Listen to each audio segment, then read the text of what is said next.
International Conference on Music Education Community. This morning, we start our agenda with a briefing on publication. Ladies and gentlemen, please welcome Ibu Nila Kurniasari, MPD. Thank you, Pununi. How much time do I have? 30 minutes? 30 minutes until 8:30. All right. Can I use Bahasa Indonesia or do I have to use English?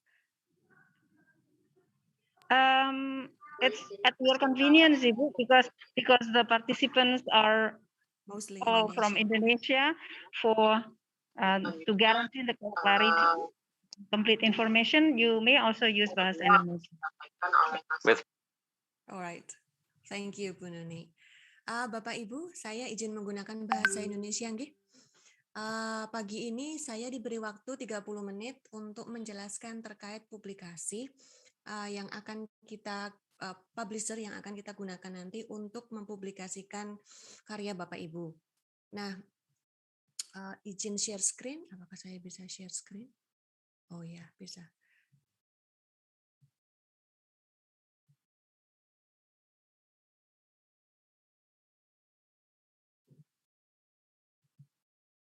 Nah, Bapak Ibu, saya akan menjelaskan secara singkat alur publikasi kita.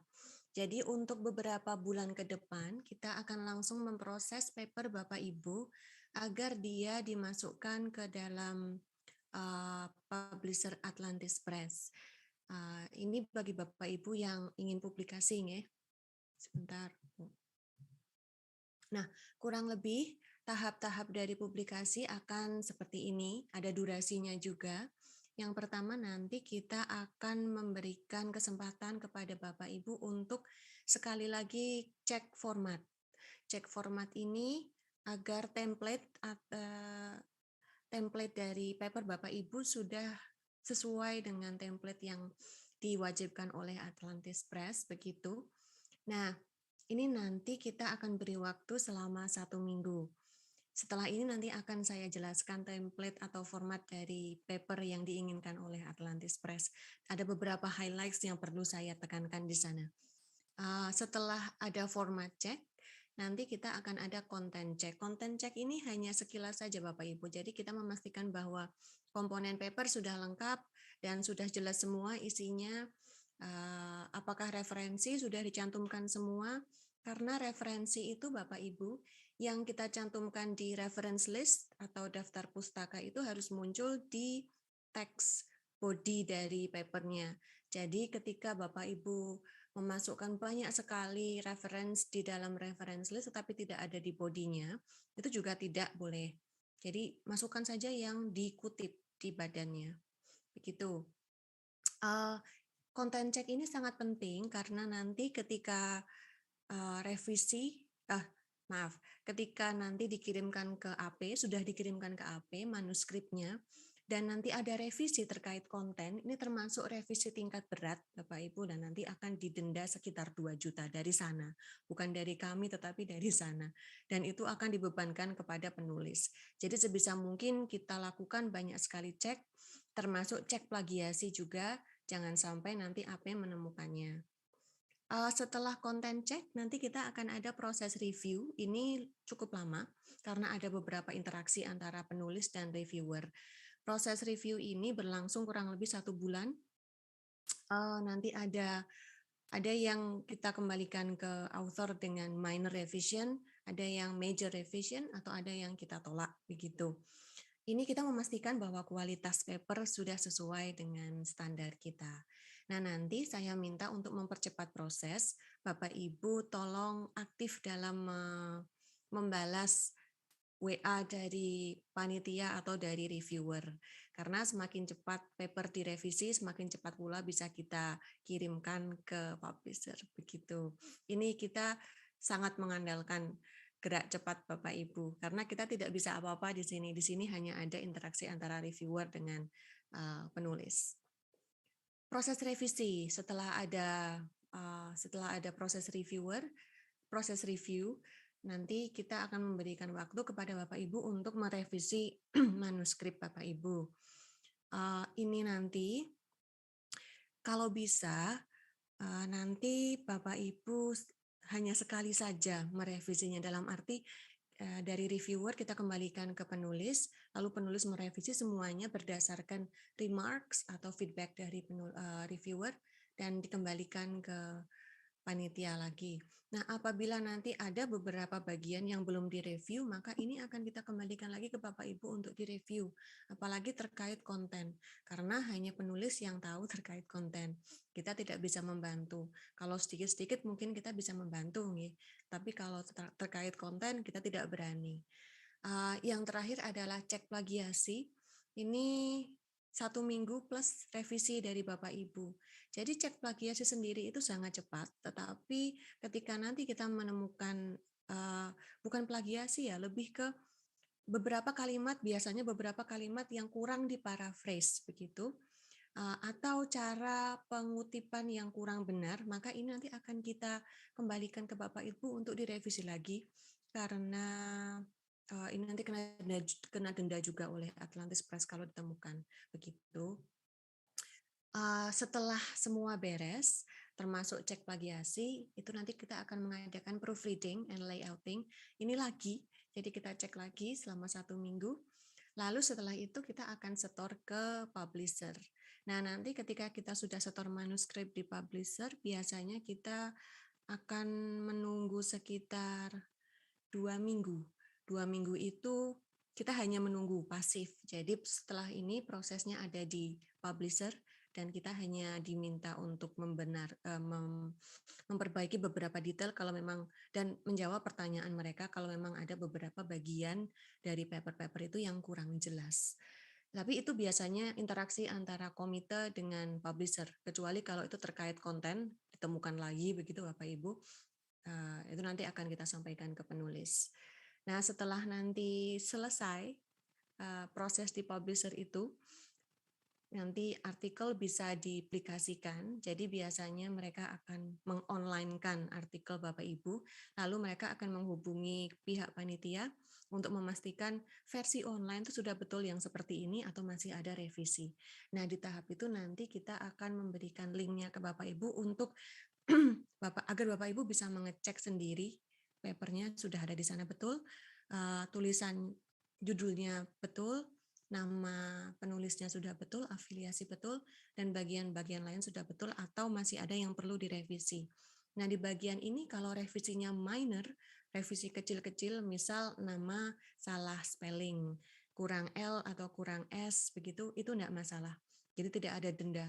Tetapi kalau major revision, misal abstraknya diganti atau paragrafnya ditambahi, begitu itu nanti kena denda. Jadi usahakan di proses-proses sebelumnya kita lancar begitu. Lalu waktu publikasi kurang lebih seluruh proses tadi akan memakan waktu sekitar 3 bulan, begitu. Yang dapat mempengaruhi panjang pendek waktu publikasi ada beberapa hal, Bapak Ibu. Yang pertama adalah apakah Bapak Ibu mudah dihubungi, ataukah ketika di WA dijawabnya 4 hari kemudian, begitu. Apakah Bapak Ibu cepat dalam menyetorkan hasil revisi, apakah reviewer cepat dalam merevisi, berapa kali artikel harus direvisi setelah ada proses checking di setiap post yang tadi saya jelaskan gitu. Jadi ini semua kebanyakan tergantung dari interaksi Bapak Ibu dengan panitia. Semakin cepat nanti akan semakin cepat pula proses publikasinya. Indexing ini yang sering ditanyakan oleh Bapak Ibu. Atlantis Press itu memang memiliki banyak sekali afiliasi dengan beberapa indexing database. Tetapi bukan berarti mereka menjamin bahwa semua paper dari satu proceeding itu nanti akan eligible atau bisa diindeks oleh satu indexing database. Yang otomatis mereka gunakan untuk mengindeks karya kita adalah DOAJ, Google Scholar, dan satu lagi itu yang saya kurang bisa membaca namanya itu. Nah, ini otomatis. Tetapi nanti juga ada beberapa artikel yang dia memang eligible untuk Scopus, Web of Science, begitu. Kalau Bapak Ibu penasaran afiliasi apa saja yang ada, ini nanti bisa diakses melalui alamat ini, atau di Google Search juga bisa. Begitu, Bapak Ibu. Waktunya tinggal berapa menit lagi nih? Sebentar. Masih banyak. Oke, saya akan langsung pindah ke sharing template. Ini mungkin Bapak Ibu sudah tahu nih. Kemarin sudah menata paper sedemikian rupa sehingga sesuai dengan yang diminta Atlantis Press, tapi tidak ada salahnya Bapak Ibu cek lagi apakah sudah sesuai atau belum. Nah, ini Bapak Ibu, ini adalah template yang kemarin kita bagikan, dan ini template terakhir dari Atlantis Press. Mereka biasanya ganti tiap tahun. Nah, ini yang perlu Bapak Ibu perhatikan adalah yang seperti ini. Ini sering ditanyakan oleh penulis, corresponding author. Corresponding author ini tidak semua author di sana diberi corresponding email. Jadi hanya authornya salah satu saja atau dua, kalau ada 3 author ya. 1 atau 2 author yang memang dia diberi tugas untuk menjawab dari komite atau dari publisher ketika ada sesuatu yang ingin dihubungi. Nah, ada sesuatu yang ingin disampaikan. Nah, ini corresponding author ini bisa satu saja dari 3 author. Nanti Bapak Ibu untuk kalau ingin mengedit template-nya layout-nya lagi, nanti Bapak Ibu bisa menggunakan shortcut-nya. Jadi ini shortcut ini Bapak Ibu ALTA, ALTS ini benar-benar bisa digunakan karena nanti ketika digunakan ALTA misalnya.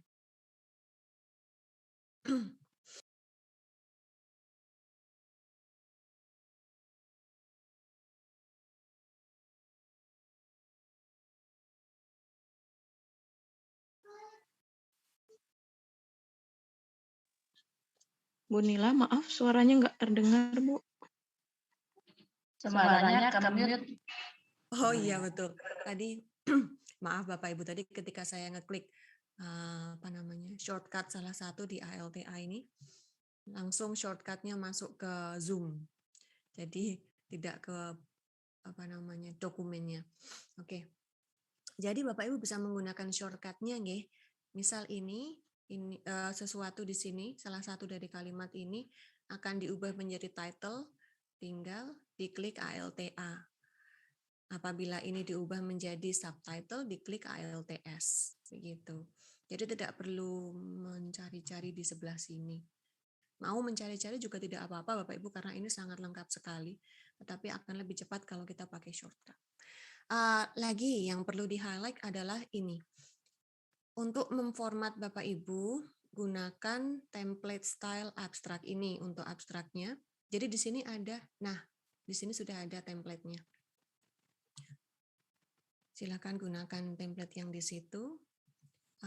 Yang tidak boleh dimasukkan ke abstrak adalah sitasi, tabel, dan gambar. Tidak boleh. Lalu heading. Nah, heading ini kita sudah ditentukan. Jadi level pertama terlihat seperti ini, level kedua seperti ini, level 3, level 4. Sampai level 4 saja Bapak Ibu. Lalu ketika Bapak Ibu ingin highlight salah satu bagian dari paper, gunakan italic seperti yang diinstruksikan di sebelah sini. Jadi bukan bold tapi italic. Setelah itu, ini Bapak Ibu bisa klik CTRL Shift S, nanti akan muncul menu untuk stylenya. Saya coba ya. Nah, seperti ini. Ini juga kurang lebih sama seperti style yang ada di atas. Ya, lanjut. Ini yang perlu diperhatikan. Nah, ini ketika Bapak Ibu punya figur atau gambar, caption-nya itu harus seperti ini, dan labelnya harus bold. Ini. Lalu yang terakhir adalah DOI. DOI ini ketika Bapak Ibu memiliki sumber elektronik harus dicantumkan. Jadi ini harus dicantumkan ya Bapak Ibu. Ini salah satu bagian dari revisi yang akan membuat lama apabila Bapak Ibu tidak mencantumkan DOI-nya, karena kita tidak bisa mencarikan DOI ini. Hanya Bapak Ibu yang mengerti di UI-nya dari sumber-sumber yang Bapak Ibu cantumkan itu apa? Ini kalau setiap kali sumber elektronik, setiap kali Bapak Ibu menggunakan sumber elektronik, maka harus disertai dengan DOI-nya. Dan kita hampir semua sumber referensi itu elektronik ya Bapak Ibu. Jadi ya memang semuanya akan menggunakan DOI. Kecuali buku. Buku tidak perlu DOI. Iya, mungkin begitu saja Bapak Ibu. Bu Nuni, apakah masih ada waktu untuk pertanyaan ataukah? Bu Nuni tidak ada nih. Oke, langsung saja. Bapak Ibu kalau ada yang bertanya, kalau ada yang ingin bertanya, silahkan. Di chat ya. Oh, suaranya pelan. Izin bertanya? Ya, iya, silahkan. Suaranya baru keluar ya, Mbak.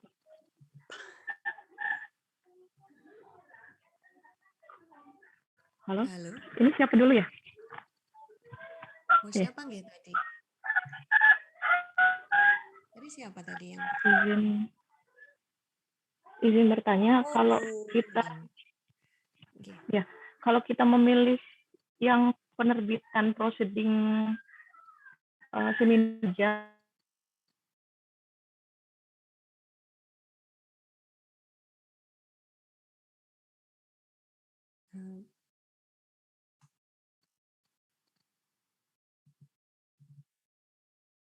Halo?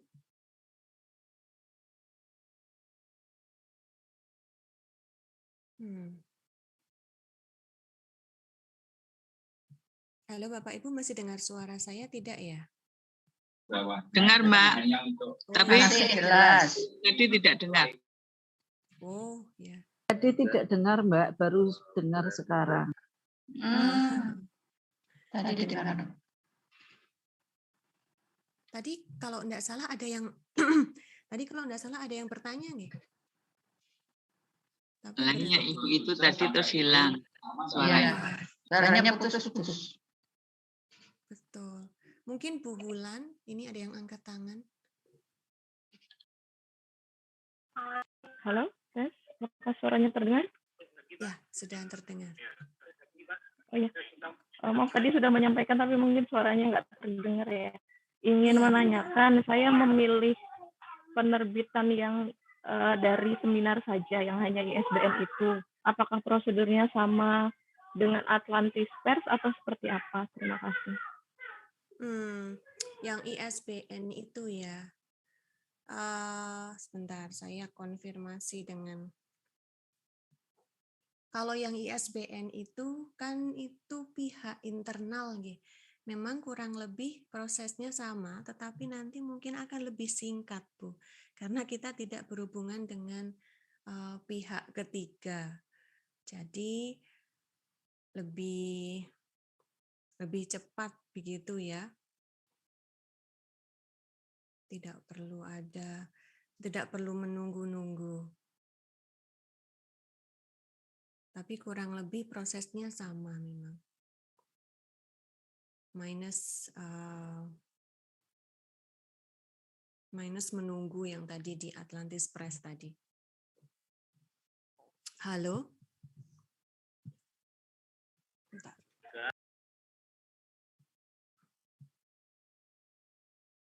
Kurang besar ya suaranya.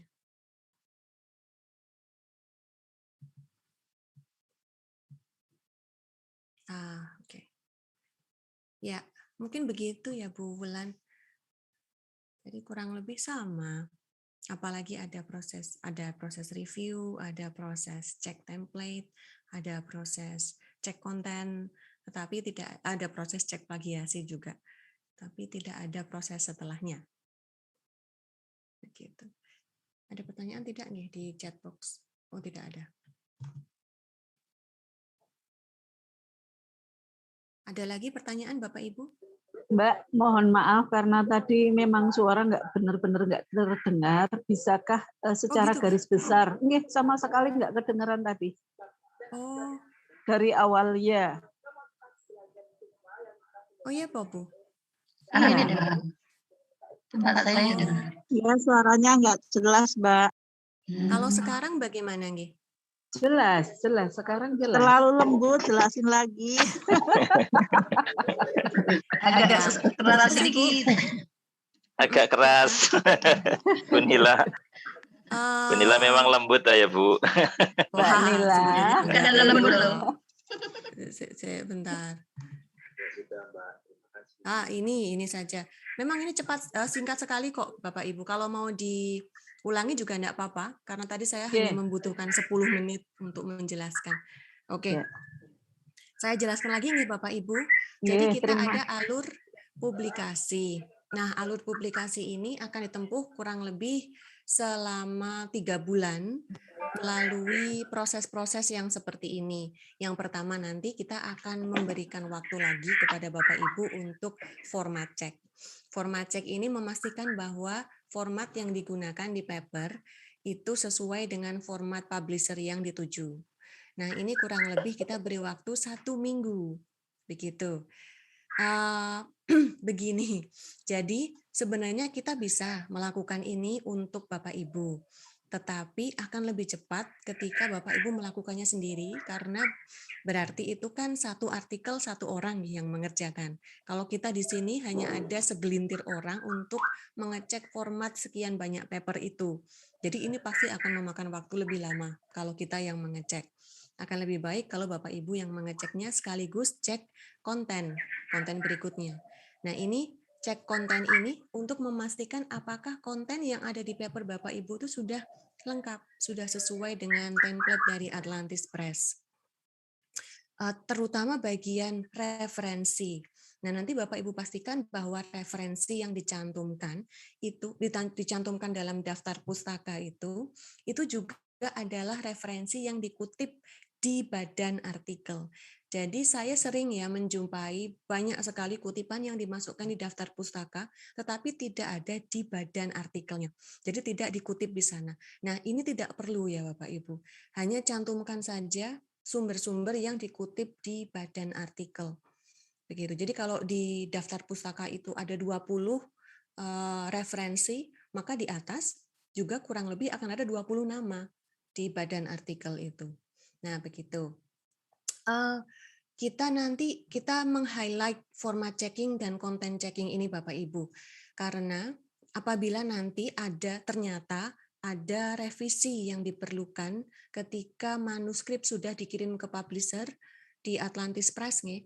Nah, ketika nanti sudah dikirim dan kita ternyata, saya mau menambahi 1 paragraf lagi karena kemarin kurang lengkap atau ada yang hilang begitu, kita nanti kena denda Bapak Ibu, 2 juta. Nah, kita usahakan hal ini dihindari agar nanti kita tidak kena denda. Lalu proses review ini kurang lebih akan memakan waktu sekitar 1 bulan. Nah, cepat atau lambatnya proses review ini tergantung dari kecepatan Bapak Ibu dan kecepatan reviewer. Bapak Ibu ketika merevisinya cepat, maka nanti akan lebih cepat. Para reviewer juga akan kita tagih apabila sudah mendekati deadline. Pastikan nomor HP atau nomor WA yang Bapak Ibu masukkan, Bapak Ibu setor ke komite, itu adalah nomor yang aktif. Nanti kita beri waktu, sebentar ada chat. Oke. Ya Pak, nanti saya share materinya ya. Proses revisi oleh Bapak Ibu itu akan kita beri waktu 2 minggu. Lamanya tergantung author, tergantung Bapak Ibu. Jadi bisa lebih cepat, bisa juga ketika 2 minggu itu sudah selesai, bisa juga ditinggal.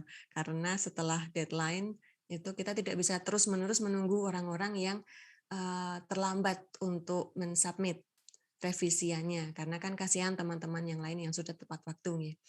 Nah, nanti ada juga proses cek plagiasi. Cek plagiasi ini cepat sekali Bapak Ibu, tapi yang lambat nanti adalah revisi dari author biasanya. Sebenarnya hampir tidak ada kasus plagiasi. Yang ada adalah kasus kurang paraphrase, kasus terlalu panjang quotation-nya, begitu. Direct quotation itu jangan panjang-panjang Bapak Ibu. Nah, nanti ini kalau kita mengirim manuskrip ke publisher dan ditemukan plagiasi, maka kita akan kena denda dan papernya tidak boleh dimasukkan. Nah, seperti itu. Jadi ini akan kita cek dengan teliti, termasuk beberapa kalimat yang kurang di paraphrase itu tadi. Lanjut. Ini nanti kita ada proses proofreading dan layouting terakhir. Ini kurang lebih ada waktu 1 minggu. Cek DOI ini. Nah, Bapak Ibu, untuk mempercepat proses ini, saya minta semua sumber-sumber yang dia sifatnya elektronik itu cantumkan DOI-nya. Karena kita tidak bisa membantu di bagian ini. Kalaupun kita mau memasukkan DOI-nya, kita akan ragu apakah ini betul dokumen yang benar. Jadi hanya Bapak Ibu penulis yang bisa mencantumkan DOI ini. Nah, nanti ketika proses proofreading sudah selesai, kita akan setor ke publisher. Nah, biasanya publisher ini akan ada semacam komunikasi dengan komite. Jadi untuk memastikan ke mereka apakah ini betul, apakah kontennya memang seperti ini, begitu. Nah, nanti ada list dari pertanyaan atau bagian-bagian dari paper Bapak Ibu yang ditanyakan oleh publisher. Nah, nanti kalau ada beberapa bagian yang merupakan hal teknis saja, bisa langsung kita bantu. Tapi kalau itu terkait konten, itu akan kami kembalikan lagi ke Bapak Ibu selaku penulis untuk diperbaiki, lalu dikembalikan ke komite dan komite akan memberikan perbaikannya ke Atlantis Press, begitu. Itu cukup lama ketika harus melibatkan penulis lagi. Lalu setelah itu nanti akan ada semacam draft. Jadi Atlantis Press akan mempublikasikan paper secara online dan memang sudah bisa diakses online. Tapi ini hanya untuk Bapak Ibu untuk mengecek apakah penulisan nama sudah betul, penulisan title sudah betul, yang lain-lain sudah betul. Itu baru tampilan awal. Nanti ketika sudah selesai, kita sudah bisa memastikan bahwa sebentar Bapak Ibu. Kita sudah bisa memastikan bahwa yang online tadi sudah sesuai dengan apa yang kita tulis. Nanti Atlantis Press akan langsung meresmikan bahwa ini sudah publish. Biasanya menunggu komite membayar dulu. Ya, kurang lebih waktunya 3 bulan Bapak Ibu untuk seluruh prosesnya. Nanti saya minta tolong kepada Bapak Ibu selaku penulis untuk mempercepat proses dengan cara seperti ini. Mudah dihubungi, cepat setor hasil revisi dari reviewer, karena kalau yang kedua ini cepat setor hasil revisi dan semua sudah direvisi berdasarkan masukan dari reviewer, nanti yang keempat ini berapa kali artikel harus direvisi, ini nanti akan cukup sekali atau 2 kali saja. Tidak perlu bolak-balik kita harus mengembalikan ke penulis karena ada beberapa bagian yang sebenarnya kecil tapi harus direvisi oleh Bapak Ibu. Nanti makan waktu banyak. Begitu. Indexing ini Atlantis Press itu memang memiliki banyak sekali afiliasi indexing database. Tapi bukan berarti semuanya otomatis akan terindeks di sekian banyak afiliasi indexing database itu ya Bapak Ibu. Ada beberapa yang eligible untuk dimasukkan ke Scopus, ada beberapa yang eligible untuk dimasukkan ke Web of Science, yang langsung dimasukkan dalam indexing database, yang langsung terindeks adalah yang untuk DOAJ, Google Scholar, dan yang terakhir itu Bapak Ibu. Jadi mereka akan langsung memasukkan paper kita ke beberapa 3 indexing database itu. Nanti kalau Bapak Ibu ingin melihat lebih lengkapnya afiliasi indexing database yang dimiliki oleh Atlantis Press, itu bisa ke website mereka yang official. Alamatnya ini. Lewat Google Search juga bisa ini Bapak Ibu. Begitu. Jumlah maksimal kata atau halaman tidak ada Bapak Ibu. Jadi kalau Bapak Ibu mau setor 10 halaman boleh, 6 halaman boleh, 15 halaman juga boleh. Gitu. Begitu saja. Saya highlight bagian DOI ya Bapak Ibu. DOI ini harus dicantumkan ketika Bapak Ibu mengutip artikel online. Karena biasanya kita menjumpai DOI itu tidak dicantumkan dan kita harus mengembalikan ke penulis dengan highlight bahwa tolong DOI dicantumkan. Begitu. Itu cukup memakan waktu.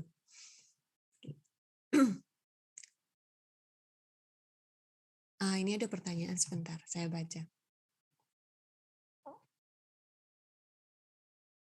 Yang dari researcher UNY, apakah juga masuk review? Kemarin saya sudah buat sesuai template AP.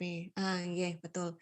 Nanti kita akan cek dulu. Kita nanti akan beri waktu. Kita akan beri waktu ke Bapak Ibu untuk mengecek lagi apakah sesuai dengan template atau tidak. Kalau memang sudah sesuai dengan template Atlantis Press, tinggal di-upload saja. Bapak Ibu tidak perlu melakukan revisi. Nanti mungkin ada beberapa Bapak Ibu yang kemarin itu saya belum mencantumkan DOI-nya ya. Nah, begitu bisa direvisi di tahap itu.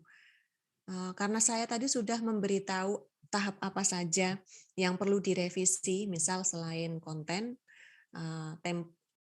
format, dan juga DOI, itu semua bisa Bapak Ibu langsung cek di awal. Nah, nanti ketika diminta untuk upload lagi, agar kali ini bisa direvisi bisa direview oleh reviewer, sudah rapi semua. Termasuk bukan hanya konten saja, tapi termasuk format juga, DOI juga sudah disertakan semua. Itu nanti akan sangat cepat sekali kalau memang dari awal sudah dilengkapi semua yang tadi saya sampaikan itu. Jadi tidak perlu menunggu tahap cek format, tidak perlu menunggu tahap cek konten, tidak perlu menunggu tahap cek DOI, langsung dari awal dicek dan dilengkapi semua, itu akan lebih cepat. Nanti hanya tinggal menunggu reviewer selesai mereview, lalu dikembalikan Bapak Ibu direvisi, ketika dikembalikan ke kami, sudah itu saja. Tidak ada proses yang lain.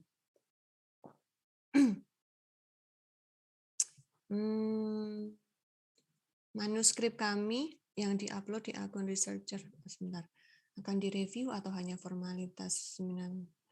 Untuk yang dipublikasikan akan kami review, Bapak. Karena itu kan kita keluar dari UNY, ya. Jadi kita harus memastikan bahwa kualitasnya sesuai, konten sama isi dari paper juga sudah lengkap begitu. Kalau untuk Bapak Ibu yang tidak mau publikasi, berarti itu cerita yang berbeda lagi. Template untuk AP bisa di-download di website kami. Bapak Ibu sudah ada di sana. Nanti PPT ini juga mungkin akan saya upload di sana juga, nggih. Atau dari sini saja. Saya share sekarang. Bisa enggak ya? Coba saya share sekarang ya. Mata pelajaran yang mempunyai memiliki muatan dalam pengembangan. Apakah ada yang tanya? Terus untuk pertanyaan saya kepada Mbak Eva, penelitian ini menguji suatu materi dalam pelajaran PPKN. Bocoran. Untuk Mas Arifan sendiri. Oke, Bapak Ibu, karena waktunya sudah itu siapa nih? Apakah ada yang bertanya atau? Sepertinya suara dari komputer yang lain ya, kegiatan yang lain. Itu bocor Ibu Nila. Iya, oke. Baik Bapak Ibu, karena waktunya sudah lewat, sudah lewat 4 menit. Ini nanti akan saya post saja di website Atlantis Press, website ICERI. Jadi nanti Bapak Ibu bisa download template Atlantis Press di sana. Bapak Ibu juga bisa download PPT yang tadi saya bagikan itu, nggih. Seperti itu. Baik, karena waktunya sudah 8.34 sekarang di jam saya kembalikan waktunya ke Bu Nuni nih, selaku MC. Silakan Bu Nuni. Thank you, Bu Nila, for your detailed information. Ladies and gentlemen, let's continue this event in the third plenary session by inviting Professor Alex Ruthman, PhD. And this session is chaired by Ibu Dr. Kun Setyaning Astuti, MPD. Ladies and gentlemen, please join me in welcoming Professor Alex Ruthman, PhD, and Dr. Kun Setyaning Astuti, MPD. Please. Thank you very much, Ibu Nuni. Oke. Assalamualaikum warahmatullahi wabarakatuh. Salam sejahtera, salam, namo buddhaya, Om Swastiastu, salam kebajikan. Peace be upon you and Allah mercy and blessings. Okay, first of all, I would like to say thank you very much for all of you to fulfill our invitation to join in the seminar via the 9th ICERI International Conference on Educational and Innovation Conjunction with the second INTERCOME, International Conference of Music Education Community, and the APNME, the Asia-Pacific Network for Moral Education. And today we have a special time because we have a special guest. He is Associate Professor Alex Rathman from New York University, and he is editor of International Journal of Music Education and indexing by Scopus. Okay, hello Bapak Alex, how are you? Good, I am well. It's great to see you all again.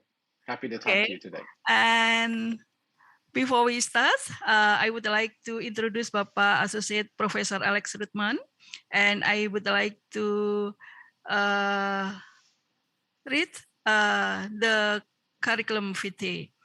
Bapak Alex Rathman is a Bachelor of Music Education of Music Technology, University of Michigan, and he got cum laude. And then in 2002, Master of Music Education, Auckland University, Rochester, Michigan, and in 2006,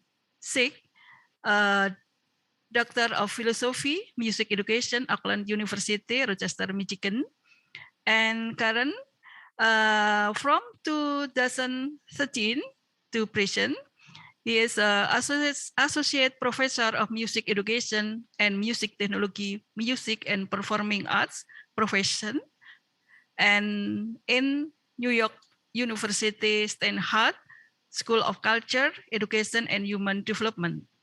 And from 2018 to present, affiliate Faculty Educational Communication and Technology Administration, Readership, and Technology Department in New York University Steinhardt School of Culture. And from 2020 to present, he is Associate Visiting Professor to Western Norway in Bergen, Norway. And from 2017 to present, Honorary Associate Professor, University of Queensland, Brisbane, Australia. And right now, he is editor of International Journal Music Education. Okay, Bapak Alex, do you ready to present your presentation? Okay, the floor is yours. Great. So good morning, everybody. And it's wonderful to have a chance to speak with you a little bit about publishing research in the International Journal of Music Education. I began my term as a co-editor a year ago and have been working with my co-editor, Jane Southcott from Monash University in Australia, in taking the reins with this. I had a chance to sit in and view some of the last presentations content and absolutely think it's great, and you're receiving a lot of the things that you heard from the prior presenter are definitely applicable to us with the International Journal of Music Education. So I'll start just by giving you a little bit of background and walking you through the processes of publishing with us, tips that I see that I can maybe offer from my role as an editor, overseeing reviews, providing feedback to authors, reading a lot of research that comes in, and hopefully help give you some tips to be more successful in your submission of research for publication, wherever that is, whether you choose to publish with us or you choose to submit to another journal. The International Journal of Music Education is international peer-reviewed journal of the International Society for Music Education. So we are the International Society for Music Education is our field's international body of researchers and practitioners, and so we are the official journal of the International Society for Music Education. As such, our readership is all around the world, and that ends up being something that I will keep coming back to throughout this presentation, because we have readers from all over the world, and therefore what we publish needs to in some way connect to and be relevant to a readership from all around the world. And we're published online and also 4 times a year in print. And with any kind of research journal that I'm thinking of writing for, or I hope you write for, the first step is to really visit the journal website. And SAGE is our publishing partner for the International Journal for Music Education.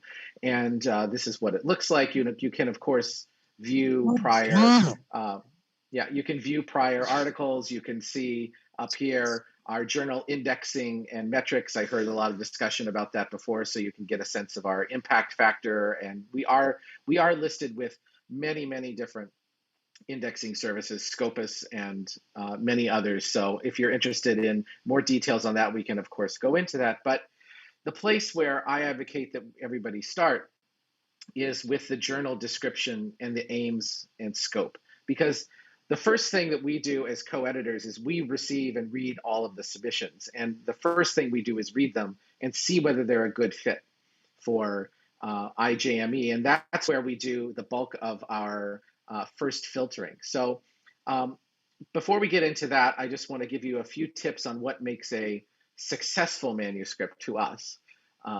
There's a lot of things that an author can do to just make sure that their manuscript has the best possible chance of going through. So successful manuscripts for IGME reflect a wide range of empirical and theoretical research. We deliberately want to embrace and be supportive of many different research traditions, whether those are qualitative, quantitative. We also accept systematic literature reviews that have had a strong methodology for going through that's shared with the reader, philosophical, theoretical, and historical methods. We publish research across all of those traditions, and we're also open to new scholarly formats as well. But the key is that there's a systematic approach to the data collection, to the analysis, to the presentation of the material. We do not publish, for example, summaries of teaching with that. It really is about research and structure with that. A systematic approach to the documentation. And the last piece here is that any piece that's submitted to us needs to be contextualized and relevant to an international readership. And what we mean by that is we are very interested in practices that might happen in one specific country. It doesn't have to be all global studies or multiple authors from different countries. But if you're going to be, for example, researching an educational practice in your country and writing that up, it's important to remember that the readers are not going to be familiar with all of the educational and musical specifics of your country. And so where if you were writing a research article for publication in one of your national journals, there's a shared understanding of the Indonesian education system and the music system and maybe some traditions, so that you don't have to put them in the article, because you can assume that your readership already knows that. But this is one of the big things that we notice when we're reviewing, particularly if somebody is looking at, say, a practice from their country, is that there needs to be a bit more explanation for an international audience who's unfamiliar. So we often will, in the review process, a lot of the review comments are going back to ask you to add additional information so that the readers understand that. Now, that also create some constraints, because our journal, we have a maximum word length of 6,000 words. And that's constrained because of our print publication. So you might have to use up some of those words if you have a pretty detailed study, providing the additional context. We also ask researchers to do a little bit of reading outside of their geographic area to see whether or not there has been other related research around the world that might have implications for that. And a great place for that is to just start on the website of the International Journal of Music Education or some of our other peer journals and go through the table of contents and search on Google Scholar for other prior articles that deal with that, because we're also interested when somebody publishes an article about a specific practice, maybe from a specific country or a geographic area, that they also show that they have read research that is broader and outside and can help the reader understand, well, this is great to understand this phenomenon that's happening here. What are the implications, or how might this research connect to other music educators around the world, working in community settings or working in schools or in private studios or whatever the context is with that. And this is something that is a little bit different for us because we see ourselves as an international journal. Not only are we asking that you provide context about your local situation so that readers who are not familiar know, but also, if you can and where appropriate, make connections to prior research elsewhere around the world so that readers can compare and see, what is the impact of the research in your country? How might that compare to research I'm doing in my country? How do I help make sense of those things? So that's really a number one criteria that when we're first reading manuscripts as co-editors that we're really looking for. The second criteria then is also that the research offers implications for music learning and teaching. So what that really means, it might seem to make a lot of sense on the surface. We're a journal of music education. Of course, the research will have implications for music learning and teaching, but we sometimes get submissions that are more around maybe musicology or music history, or maybe have done a psychology study, for example, looking at how people process sound or audio or that.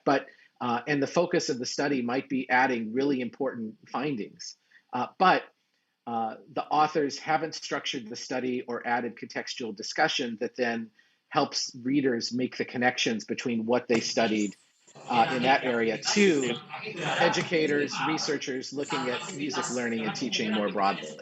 So those are the two main criteria when we're looking at the initial manuscripts to get a sense of how things are going.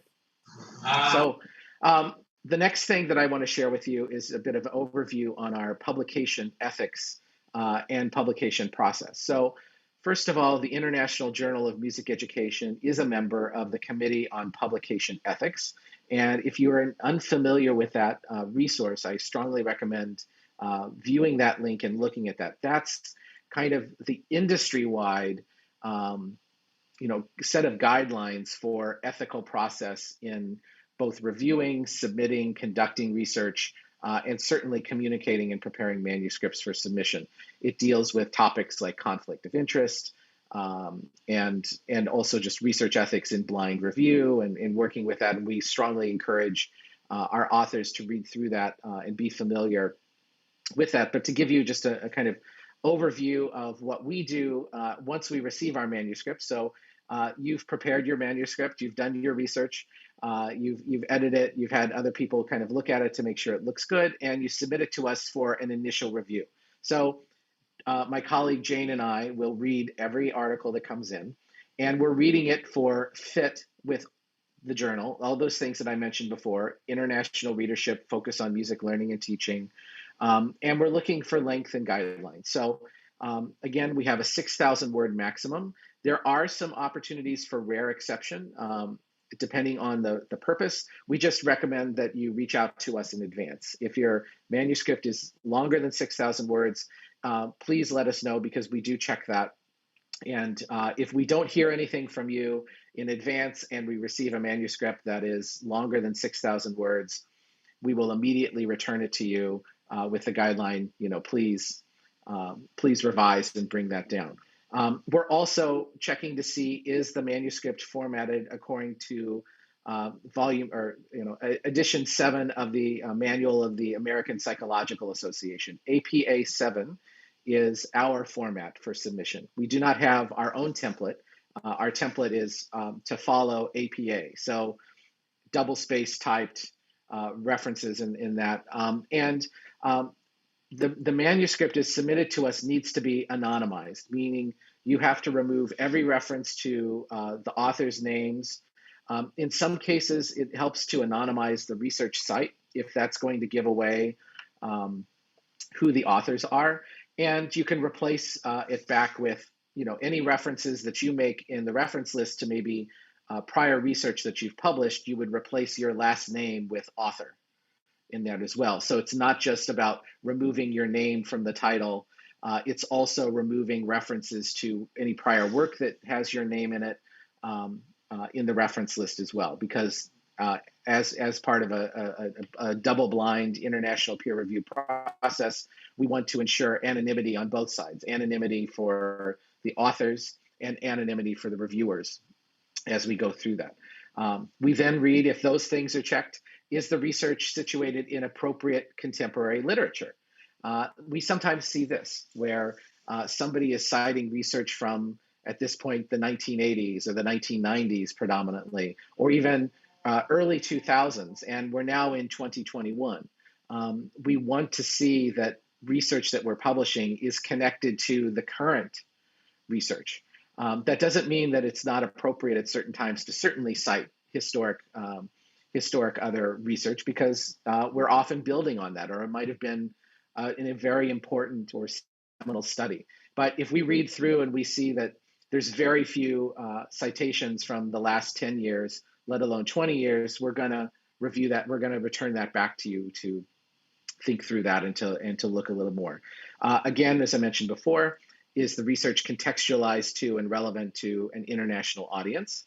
Meaning that you haven't just zoomed in so narrowly on your particular context that it might be a challenge for the readership to make sense of it in a broader context. And we're also looking for structural writing and English language challenges. We do strongly encourage anybody for whom English is not their main language to have their manuscript at least proofread by one colleague before, if not a professional editor in some cases, just to kind of help set it up for success, because we do ask that authors take that editorial step before it gets through that. Otherwise, our reviewers are getting bogged down as well in commenting not on the content and structure and implications of your research, but on the form and format with that. So we try to do that.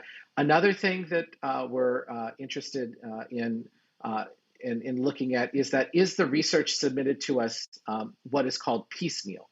So has the manuscript, is the manuscript reporting a portion of a larger study, or has it been published elsewhere? Traditionally, we discourage piecemeal publication where a part of it is published over here, a part is over here, a part is over here. That said, there are some larger scale studies for which it makes sense to do that. But oftentimes we run into this, for example, has the manuscript been presented and included in proceedings at a major international conference? And often, is that under the same title? At that point, it becomes a bit of a gray area about whether or not we feel comfortable publishing it, because a version of it may have already been published somewhere, and we really are looking for original research. Sometimes, certainly we might present early versions of our research at a national conference or an international conference, and that is fine. If you just presented it as a short paper or as a poster, that's generally not a problem. It's just when you submit to us the larger research study, it needs to be significantly different.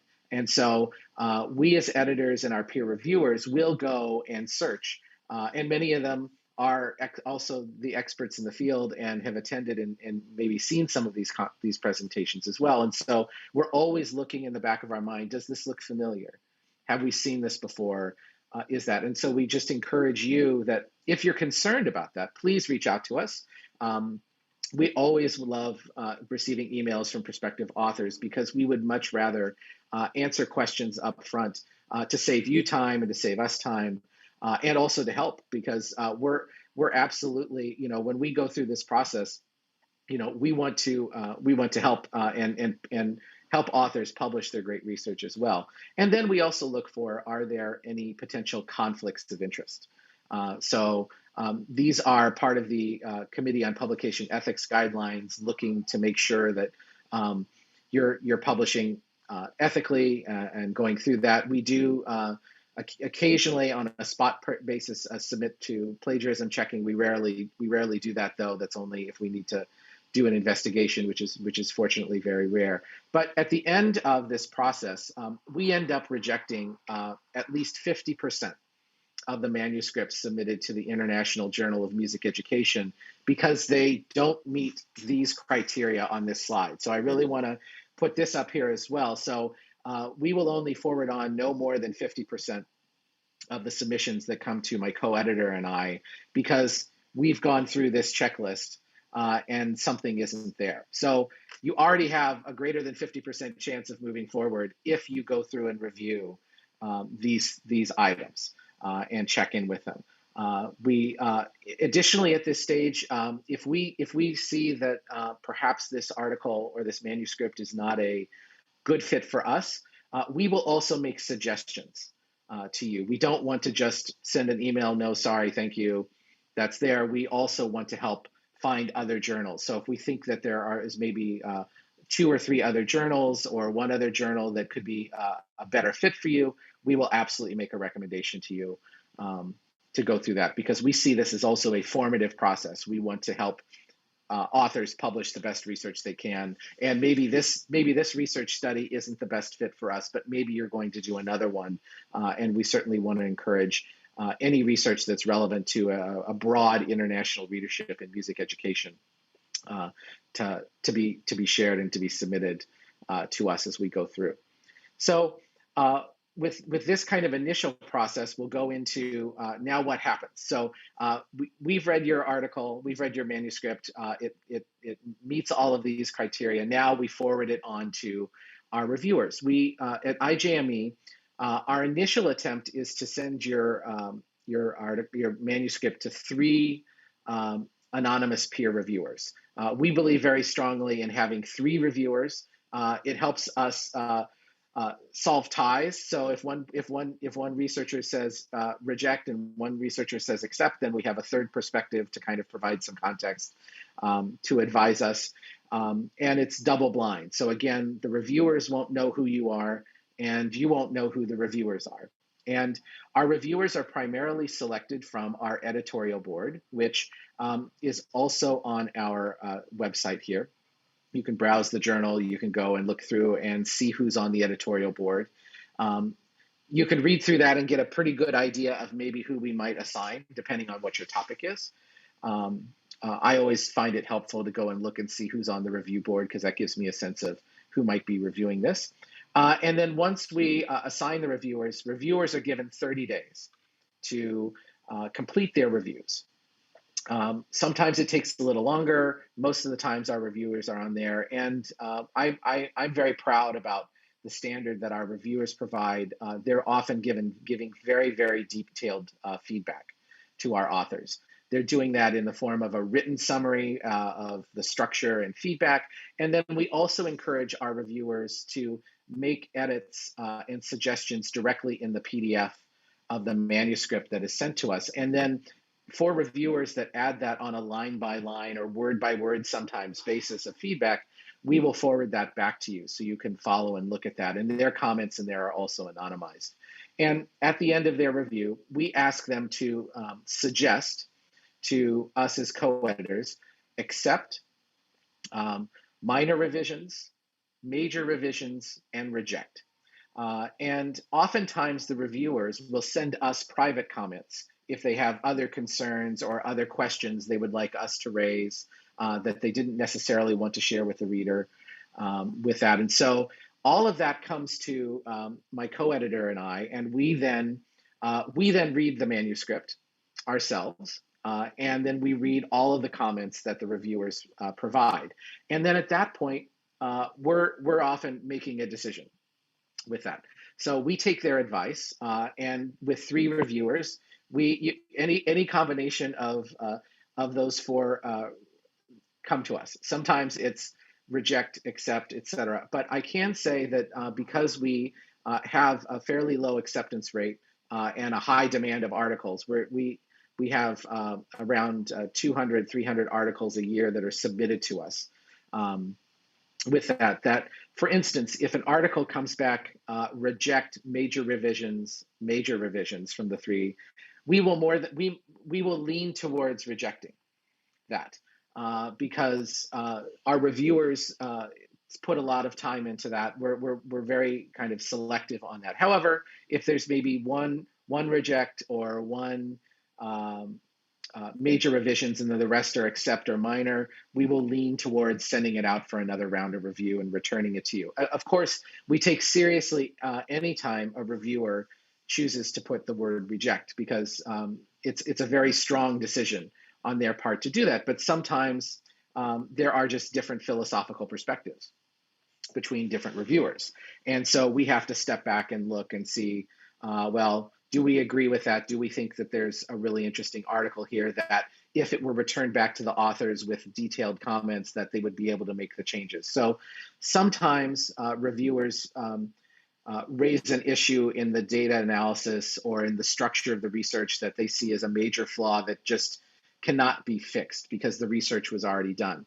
That's often the case with that. And while we do, my co-editor and I do try to read through everything up front, we're trying not to make judgment calls on the research. That's not our role as editors. It's really the role of our peer reviewers, your peer reviewers, to make the judgment call on the quality. We're really reading for fit, for length. Does it, is the language contextual to an international audience? We're not reading in that initial pass for that, because we believe very strongly that that's the role of our reviewers to do that. So the co-editor, we review that, we make a final decision based on their input, and then we forward the comments to you as the author, as well as to the reviewers, because we really believe strongly in this as well, is that reviewers are educated by seeing other reviewers' comments, particularly when there's disagreement. And we find that our peer reviewers really appreciate that as well. We want to give them an opportunity to learn from that, to see. And reviewers are human. Sometimes it's an off day, and we're trying to make sure that, that. And that's also something that we do if we feel that there's comments in the reviews that don't, that aren't quite, that go beyond critiquing the work, and maybe. Occasionally, fortunately, we rarely do this, but I just believe in being honest with you about the role of the co-editors and what we do. There's always a bit more going on behind the scenes than you may see. We will go through and remove that because, we're here to maintain professional standards in the reviews. Reviews are not meant to be personal attacks on the researcher, are not meant to be that. They're meant to be constructive. They're meant to be collegial. And so that's something that we read and we take great responsibility for in our role as a co-editor, to make sure that the content of the peer reviews that we receive that are returned to you, the author, are the quality that you deserve. You've spent a lot of time conducting your research and putting it together and submitting it. We also want to make sure that our reviewers are being respectful of your time and that as well. So that's the initial process with that. And so I think I'll walk you through what happens with each of these 4 processes if your article is chosen for accept, minor revisions, major revisions, and then reject. So let's say it's accept. We've gone through, 3 reviewers have read your article, maybe 2 say accept, 1 says minor revision, or with that, but basically, feedback is shared and there's very, very minor changes. Sometimes it's about asking you to, okay, now at this process, you can add back in, or there's small little things to make. We say accept. We communicate that to you. We then ask you to prepare a new manuscript or an updated version of the manuscript that might make any small changes that we've suggested. And at that point, ask you to add your name back in. So if you went in and removed references to prior research of yours that you cited or your co-author, we want you to add that back in and prepare it then for review by our editorial and formatting staff. So it then moves on to the journal editor support staff for line editing, formatting, and preparation for publication. At this point, you will be asked within our SAGE system to provide high-resolution figures and images and copyright clearances if needed. So depending on what you're doing, if you needed permission for any of the images or figures, you would need to get those and follow up with that. We also encourage our authors to get translations of their abstracts in multiple languages. One thing that the International Journal of Music Education tries to do is for each of our articles, publish the abstracts in English, French, Spanish, and Mandarin in order to be read by the widest range of people. We have volunteer translators that can help you, but oftentimes our authors might want to use a friend or a colleague of theirs that they know as well. Either of those are fine. We will work with you to find a translator, or if you have one, please feel free to do that. We believe very strongly part of our mission is to communicate research to a broad audience, and this is one way that we do that. It typically takes between 2 or 3 months to complete this phase of the process. For it to go online. We're an online first journal. Many journals have done this, that once we're kind of finished with formatting and all of that, we will immediately put the article online, even though the print version of the journal might not be out for 3 months, 6 months, sometimes a year with that, because we want to get it out early, and we will, of course, let you know with that. So at this point, the quickest possible trip is generally you submit it to us. A little longer than a month later, we will do our best to get reviewers' comments to you. If their decision is accept, then it will generally take 2 to 3 months at that point to go through formatting. That sometimes it's quicker, sometimes it's longer, and then that's the quick way through. It actually is very rare for 3 peer reviewers to agree that an article on first submission is accepted and ready to publish. Reviewers are by nature critical and constructive and often have feedback. So that's a decision that we often make as the co-editors about whether or not we feel we can go ahead and accept it, and just it's minor changes that are mainly editorial rather than content. But it does happen, so I don't want to discourage that. It absolutely does happen. So, but more often than not, things will come back with the decision of minor revisions. And at this point, oftentimes the feedback to authors when they recommend and we recommend minor revisions is that the author make minor changes to that, which often is related to formatting, like does it follow APA 7 guidelines? Maybe there's some additional literature or lack of clarity in the writing that could be addressed, that the reviewers really want to see addressed, or that there's something like I said before that's not clear, or that there needs to be additional argumentation added, or additional information that might be missing. Maybe that was you didn't provide enough information about how you chose your research participants, or maybe there's an aspect to your quantitative analysis that was missing and needed to be there. At that point, the authors continue to make their, we then, the co-editors, return it to you to make the changes. We don't yet accept it. We send it to you to make the changes. You can make the suggested revisions, and then you submit a new version back to us with the changes you made tracked in the document, so that we can see what you've changed from the original. With that, don't submit a clean version that doesn't have any of that. We really want you to turn on track changes so that it's easy for us to review what you changed with that. We then, as co-editors, review at that point. And if your review has been if you've replied to those things, then we will go ahead and move it forward like it's an accept. Manuscripts with minor revisions do not generally receive external reviewer input or feedback, because they've basically said, look, this article is pretty much 80–90% of the way there. I only have concerns about these 2 or 3 minor things. If the authors fix them, great. I don't need to see it again. And so then we as co-editors are that kind of last filter. Rarely do we kind of keep sending it back and forth, but we do make sure that the reviewer's suggestions were at least addressed. with that. And then once we believe that that's the case, we will then forward it over to accept. And it moves through the process of formatting as described before. I would say the majority of our articles come back major revisions with that. And major revisions can happen once, generally twice. If it goes to 3 times, we generally will not accept it at that point, and I'll talk more about that. But oftentimes, this is the most common set of feedback that we'll receive from our reviewers. So the feedback is shared. The author is now suggested to make major changes, and any article that is flagged for major revisions, once those revisions are made, will be sent back to the original 3 reviewers.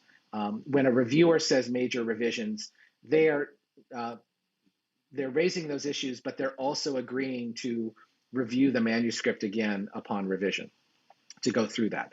So authors really need to pay attention to responding to each suggestion from the reviewers and not skip any. We will try to filter through that, but if we miss it, the reviewers absolutely don't miss it, and they will bring it up again along with that. And it's really important whenever you receive peer feedback, even if you disagree with it or don't believe that it's relevant, you need to say that. So oftentimes there are differences of opinion, and you might be arguing from a different philosophical stance, and that's fine.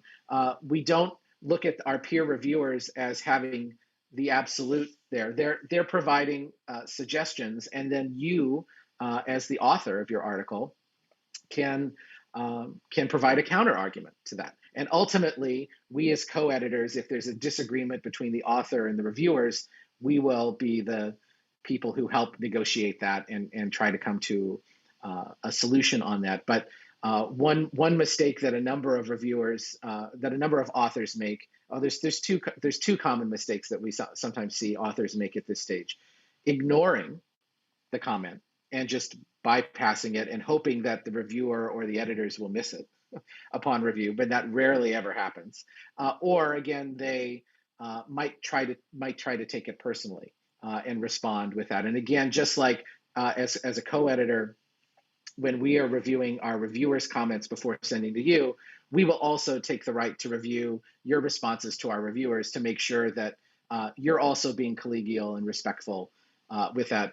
There's actually probably a bit more kind of refereeing by co-editors than if you haven't been in this role before than you might be used to or you might think about. But we're really here to try to maintain high standards of collegiality and communication in both directions, from our authors to our reviewers and our reviewers to our authors with that. Prior to the external reviewers review again, an offer of comments and suggestion, if it's approved after they've reviewed your resubmission, then we move forward as discussed before. If not approved, sometimes we will send it out for a second round of revisions because maybe there was something that just that didn't come up, or maybe the revisions that you made introduced a new challenge or a new issue to the 3 reviewers. And I would say most of the time, 2 out of the 3 reviewers are satisfied on the first pass, but there's generally one reviewer who still might not be satisfied or might have other suggestions.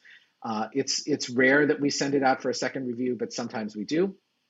And we do that and send it back to you because the co-editors, if we don't think that there's a chance of publication or if there's a major flaw, we would rather pull it early and reject it and let you know so that we aren't wasting your time and we're not wasting the reviewers' times.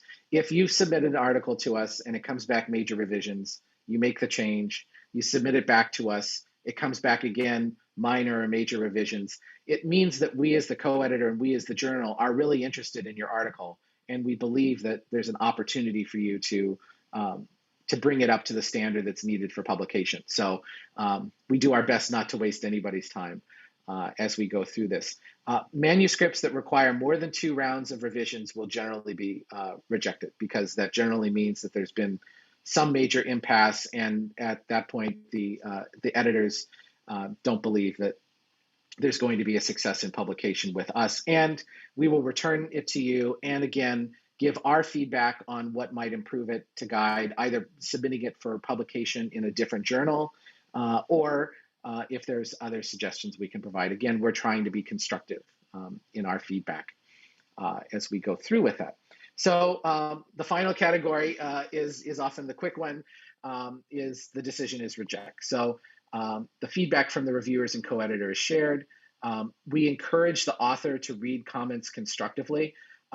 Fortunately, with our reviewer base, even when a reviewer reads an article and believes that they're going to reject it, we really encourage them, and they really take it seriously, to provide a lot of detailed constructive criticism. We see our role as being educative in this process. You're not going to get a rejection from the International Journal of Music Education with 0 reviewer comments just saying reject, because that's not fair to you with that. So we really have our reviewers go through and add very fine detailed content that they might have identified a flaw that just isn't going to make it a good fit for our journal or for that, but we want them to tell you why. What did they see in there? What are their suggestions for improvement? Whether it's something you choose to take is completely up to you. We encourage you to take the criticism and apply that to your research. Manuscripts may only be resubmitted to us after reject in very rare cases. It does happen occasionally, but it has to be submitted under a new title, and there have to have been major significant revisions, often involving collecting new data or performing new approaches to analysis on the data. Occasionally this happens, but it's very rare, and it only can happen if you reach out to us as co-editors in advance. If we see a submitted article 3 months later after it's been rejected and there's been no communication with us, we will absolutely return it to you and ask you to justify and answer that. So very rarely granted, but occasionally it does happen in that. So we wanted to share that. And again, in summary here, the most common reasons why an article might be rejected on the first pass is a lack of clarity in writing. Sources cited are not complete or sufficient or recent enough. There could be major flaws in the research methodology or the reporting. Maybe major sections were left out around how you chose your participants, or the analysis was just too simple and short. Upon review, it often will be rejected if the author does not take into account and respond to other reviewers' comments, if that's not taken into consideration. And again, we try to filter for this at the very beginning, but sometimes it's because the research wasn't contextualized to an international readership, or was just too narrow, or the findings, it just was, the reviewers didn't feel that there was enough implications for music teaching and learning for our audience with that. So with our journal specifically, these are the most common reasons why certain articles would be returned as reject. I just wanted to kind of also add here a few editor's tips for you as authors, and then I think one more slide, and I'll be able to open it up for questions with this. But you know, the number one thing you can do is to reach out in advance. I know my colleague Jane and I, we'd love to receive emails from prospective authors at the early stages, or even when they're still in data collection and deciding to write it up, because we're more than happy to provide you tips and a little bit of feedback. We're not going to read, we're not going to be your editor, we're not going to do that. But if you have specific questions about whether or not this would be a good fit, or you say, you know, I'm doing a research study on this, I'm thinking it's in this direction, would the International Journal for Music Education be interested in that? We're absolutely going to engage in a dialogue with you to have that conversation and think through that, particularly around fit and appropriateness. Any of those other questions, if you needed an exception to the 6,000 word limit, you would email us. Reach out to us if you are delayed in completing revisions. Please stay in communication. If you choose to withdraw your article, please let us know rather than letting it sit there. There's nothing better from my role as as an editor is having an open line of communication with our reviewers and with our authors. So we're going to do our best to respond in a timely way with you, and we hope that that's there as well. Again, if English is not your first language, we do encourage you to reach out to a freelance editor or colleague to assist in giving feedback on the clarity, structure, and form of your writing before you submit it to us. We recommend this to all authors, actually, regardless of whether English is their first language. It's so important to have another pair of eyes who's not as focused on the research as you are to look at it, because oftentimes there'll be things that you miss because you're so close to it, that just having an external reviewer, whether that's even an advanced student or another colleague, just to read through it and just catch things, it's just going to make it, that little bit of extra step that you do on your side before you submit the manuscript to us will really raise the chances that things will be clear and move through the review process much more quickly. And it also frees up our reviewers to give you more substantive feedback on the quality of your research, on suggestions of improvement, on things like that, rather than being bogged down in fixing a typo or a word error or things like that. And again, with any of this, please consult our submission guidelines. They're very clear. I'm just going to go back to them right now and walk them through with you. This to me is the first step when I'm thinking about publishing with any journal, is I go to their website and I go and I look for their submission guidelines. So for us, it's under journal info and then down to submission guidelines. We have published very detailed guidelines. And I know that the prior presentation walked through those for that journal in very strong detail. These are all right here. And there's this great table of contents that I encourage you to spend more time on, including what do we publish, our aims, article types, writing your paper, what are our editorial policies, what are our publishing policies, how to prepare your manuscript, formatting, again, APA, anonymizing artwork, supplemental material, how to format your references. Again, for us, it's APA 7. We provide suggested English language editing services if you need referrals to professionals, how to submit your materials, and then once it's accepted and published, how do you find access on our system online if you've asked or petitioned for open access publishing, et cetera, and it's all right here. So anytime I've completed I consult this at the beginning when I decide, okay, I'm gonna write this for the International Journal for Music Education. I'm gonna go through these guidelines and check it. Then I'll go through and prepare my manuscript. And then right before I go into the system to submit it, I will go back again and read through these submission guidelines just to make sure that I didn't miss anything. And as long as you've done that, you've set yourself up to, like I said before, a greater than 50% chance of moving forward to the review process.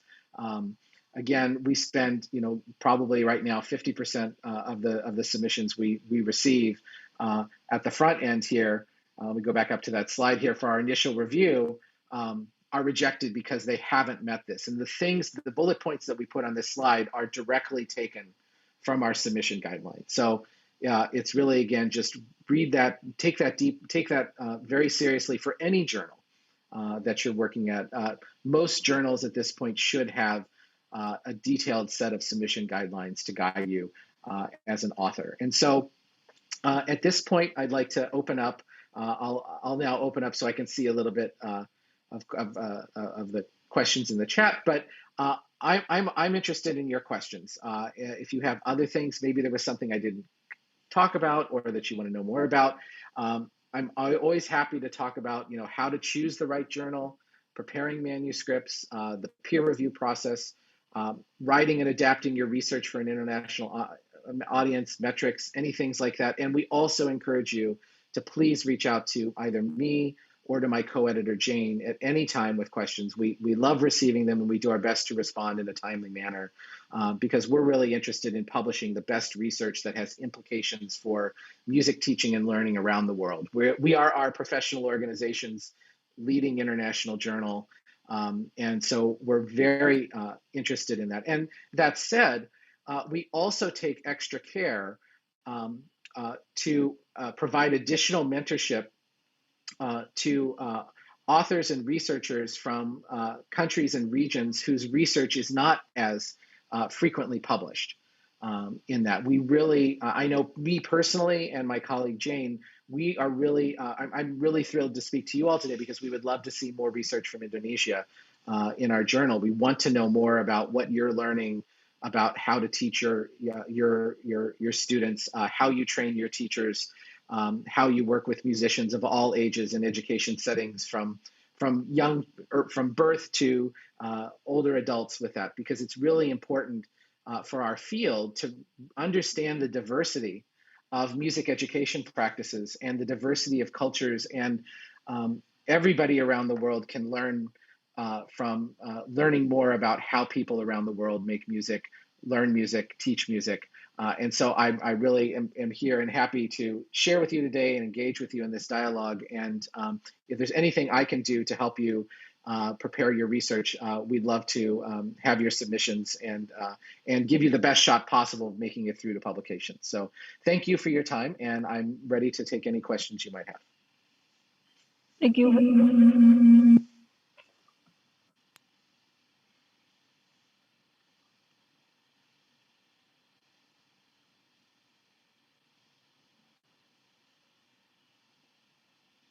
I can't hear her. I don't know if you can hear.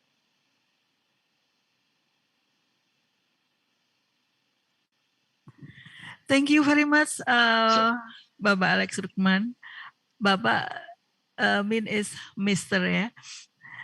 Okay, we still have more than 30 minutes, yeah, exactly 33, yeah. And are there any question for Bapak Alex Ratman?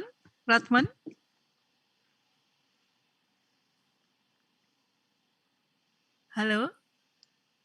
Okay, well, we are waiting for question for audience. I wondering about, are there any author from Indonesia had already published in this journal? Since I just came onto the journal in the past 2 years, I haven't seen any come immediately, but I'm sure there's probably some. I haven't gone back and looked at the history yet, but we should look at that. Okay, thank you so much. So maybe you can suggestion, if we are from Indonesia, would like to write down to publish in your journal, and we compare by music education in other countries, maybe from Europe, between Europe and Asia, or Indonesia, between Indonesia and Holland, for example. Sure. What do you think the best thing to write about the topic? To write about? So, so the question, if I understand it, is like if you were going to do a research collaboration with, say, a university in Holland, in the Netherlands, and yes, and that, you know, I think co-writing and doing comparative studies are interesting. So if you were to find a co-author from another country and you were to look at a similar research question in their country and in your country, and then part of the research process is to compare and to contrast the different systems, I think that's very interesting. That's a whole genre of research called comparative research. And it also helps structure and mentor and kind of pull that together. I think that if you were going to choose Holland, I think you would want to think about, well, why Holland versus another country? So I think whenever you're looking at that, is there a specific reason why? Maybe there's some practice, or maybe there's just an interested researcher who's been looking at a topic that you're interested in. And I do think that this is a good strategy for you, is that as you read the writings of other researchers around the world, many of us are collaborative and are interested in that. This is one of the reasons why I started going to China, personally, in my own research. I started dialoguing with a researcher, and I found that, you know, we have similar questions. We have similar lines of research. Why don't we maybe write an article together to compare this? Because they were kind of an intellectual partner to me and could help me decipher and understand what was happening. And I think this is part of the great thing about mixing and sharing of different traditions and different cultures, is that they would see practices that seem like normal to me. They would say, oh, that doesn't seem normal. Well, that's normal to me. But just having that conversation then makes it more rich. And then all of those things that come up from those interactions, if those are captured in the article, then make it extremely relevant to an international audience, because you've wrestled with what is unique to you might not be unique someplace else. What is unique someplace else might not be unique for you. So I do think that that's a good strategy.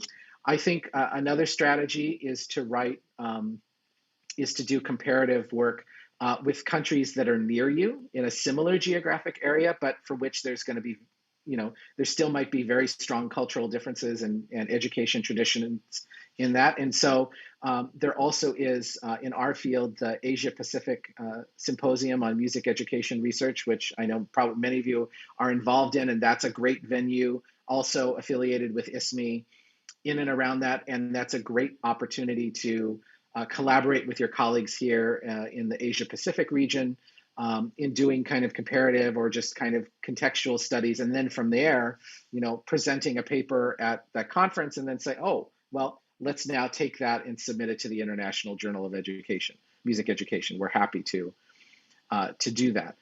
That said, other than just working together with co-authors from other countries, I think it's also interesting to do studies that look at, that just kind of go through and present, what are current issues or challenges faced by music educators, or policy issues, or in teacher education within Indonesia. I think that's interesting to a wide audience, as long as that research is then contextualized internationally. So you're trying to then, maybe you don't have a co-author who's international, but you've read other things. So for instance, if you were looking at, let's say you were looking at challenges in music teacher preparation, so how you would prepare future teachers. As long as you as the researcher in your literature review had read and summarized a few studies from different regions around the world, comparing and contrasting how other regions prepare teachers or have dealt with that similar issue, that's the practical strategy that helps the reader understand why you're looking at that in your country with that. So it doesn't necessarily mean you have to have an external collaborative author, but whatever your research focus is, if you've looked to see if other countries are also wrestling with that issue or have published on that, connecting to that research makes a strong article for us with that. That said, I'm very much a collaborative researcher in my own research practice. So I love working with other researchers, and I think because when you're working with somebody who's not from your context, I find I have richer interactions because I go deeper. I have to explain myself more. And just in that process of exchanging cultural differences and challenges and similarities, the research ends up being written up in a more clear way. And the clearer that the research is, the more successful it is for making it through the peer review with that. So I think those are all things. That said, music education around the world is quite diverse with that. It's not just, we're seeing more and more articles around music in private studio preparation, music in community settings, older adults, music in leisure and in daily life, and how people are experiencing music in daily life and what that might mean for education. There's some interesting, and then also music in religious and spiritual life, and how does that impact, and what is the role of formal school education in preparing for that. So there's a lot of different traditions and philosophies depending on what country you come from. For me in the United States, there's a very strong division between church and state. In other countries, it's much more fluid. It's actually part of that. And so that is a very interesting area for a lot of people to look at. What is the role of formal schooling in making those connections, depending on the cultural values and beliefs and politics in various settings? And to me, the role of the International Journal for Music Education is to be a forum for sharing these diverse views and rationales and purposes for music education, because if we just talk to ourselves, the world doesn't know. And so I believe very strongly that we need to promote and actively solicit research from all over the world to have a true diversity of perspective. So hopefully that helps a little bit, but happy to answer more questions. Okay, thank you very much. Okay, everybody, do you have a question? You can raise hand or you can direct to speak for Bapak Alex Rutman, or you can write down on chat board, yeah? Are there any questions? Maybe me. Okay, thank you. Ya, Bu Ayu, silakan. Thank you very much. Good morning, Mr. Alex. Good morning. My name is Ayu from Music Department, Faculty of Languages and Arts. Very interesting about this journal. And I also read Ibu Kun, the member of ISMA also. Great. I have one question. In this journal, if we want to submit to the journal, the article must be researched or submit literature review. So good question. So we do allow a version of a literature review, and I want to come back to this. Let me see if I can put it here. So there is a specific genre of literature review called a systematic literature review, which is has a lot more structure to it. And we have some examples of these published in our journal, and I can privately, if you send me a message, send you a link to some of them. But what makes a literature review systematic is that you share all of your process for going into that. So you start off with an introduction about why you're interested in this topic, why is it important, and that's argued. And then you put forward a methodology, actually, for conducting your literature review. So you say, I'm interested in these concepts, and so these are the search terms that I put into Google Scholar to go through that. Or here is how I went through and read through the references and found things. And then you systematically go through and tell the reader why you chose certain articles, why you didn't, and you've done it in a way so that it's comprehensive, so that you haven't missed anything with that. So you've shown that you've read broadly, you've provided your criteria, and then you've summarized the research and presented it. But then at the end, you provide insights and you provide additional comments for, now what do we know as a result of this literature review with it? So we now know that people have researched X, Y, and Z, and because of that, here are implications for teaching or learning or implications for future research. So we will publish that kind of literature review, but the traditional kind of literature review that most of our grad students write and things like that is not going to get published. That said, there's a third genre. So there's more traditional research and there's an emerging genre of what I would call the scholarship of teaching with that. And so we are interested in detailed descriptions of teaching practice, but there again needs to be, and I keep coming back to this word, systematic, a systematic process for documenting that. So in qualitative traditions, there's a tradition that's called action research or participatory design research, where again, maybe it's something where the teacher is acting as a teacher and researcher, or there's a teacher plus a researcher team. And they start the research by having a meeting with the teacher saying, okay, I'm getting ready to teach this class or this course.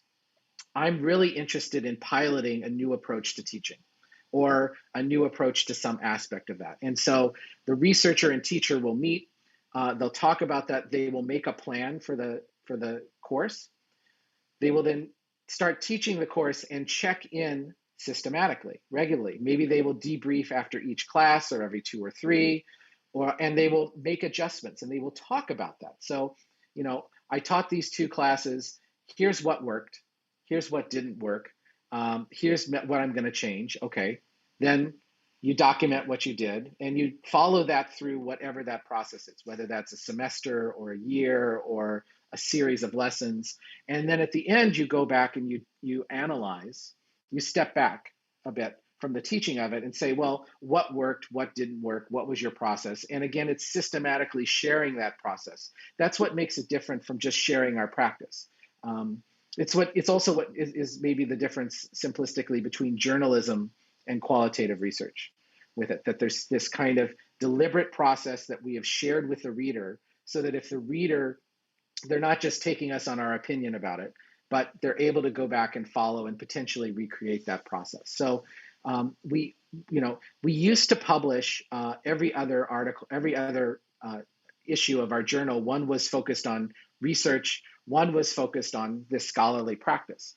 And then we decided to kind of blend them together with it. And that's why the subtitle on our print copy says research and practice, because we are interested in detailed descriptions of student experiences, learning and teaching, people across the lifespan, educators, but we're just asking that there is a stronger thing. There used to be this, in our field 20 years ago, a strong dichotomy between kind of traditional quantitative research and more open, maybe qualitative research in that. Now there's much more blending, there's much more of an acceptance of this methodological pluralism. And so that's another reason why we moved away from separating out research and practice, because it's really a false distinction in our point of view with that. We're really interested in that. So I would say there's kind of, we have maybe what we traditionally would call research 20 year ago definition.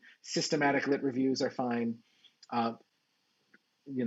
Systematic descriptions of teaching practice, other theoretical, philosophical, historical inquiry, we absolutely want to look at. That to me would be really interesting to know more. Actually, from Indonesia is the historical process of music education and how that's changed and what are the implications and how does that gone through there. I think that's really interesting to see. So I answered maybe more things than you asked, but certainly if it's a systematic lit review, we're more than happy to look at that. And I'm happy to send models or links if you want to see some that have been published. We have 2 or 3 that are in the publication queue right now that are going to come out. One is a systematic literature review of music education research in China, for example. So that was something that we realized that we didn't have as much published from that, and there's lots and lots of research happening, but because of language barriers and things like that, it hadn't been there. That is also an example of an article that we granted an exception to for article length, right? So we identified that there was a critical need for this systematic literature review, kind of summarizing the major research over the past 10 to 20 years in China.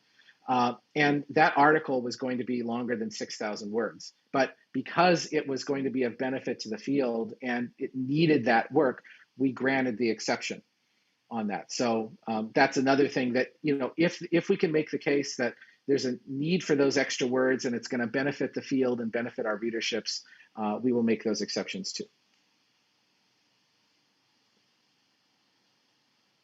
Great question. Okay. Do you have another comment, Ibu Ayu? Thank you. Good enough. Very detailed. Thank you very much. Okay, thank you so much. And we still have 15 minutes. Are there any question again?